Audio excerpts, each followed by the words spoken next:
1 November 2025 శనివారం నాడు అనగా శనివారం ఉదయం 6 గంటలు నుండి ఆదివారం ఉదయం 6 గంటలు వరకు ఏకాహం జరుగుతుంది. కావున భక్తులు అందరూ ఈ కార్యక్రమములో పాల్గొని అమ్మవారి దీవెనలు పొందగలరు అని కోరుతున్నాము. ఇట్లు శ్రీ కనకదుర్గ అమ్మవారి ఆలయం కమిటీ బోరుగుపూడి.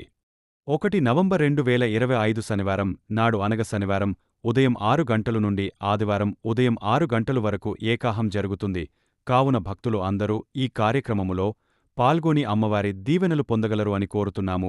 ఇట్లు శ్రీ కనకదుర్గ అమ్మవారి ఆలయం కమిటీ బోరుగుపూడి. 1 నవంబర్ 2025 శనివారం నాడు అనగా శనివారం ఉదయం 6 గంటలు నుండి ఆదివారం ఉదయం 6 గంటలు వరకు ఏకాహం జరుగుతుంది. కావున భక్తులు అందరూ ఈ కార్యక్రమములో పాల్గొని అమ్మవారి దీవెనలు పొందగలరు అని కోరుతున్నాము. ఇట్లు శ్రీ కనకదుర్గ అమ్మవారి ఆలయం కమిటీ బోరుగుపూడి. 1 నవంబర్ 2025 శనివారం నాడు అనగా శనివారం ఉదయం 6 గంటలు నుండి ఆదివారం ఉదయం 6 గంటలు వరకు ఏకాహం జరుగుతుంది.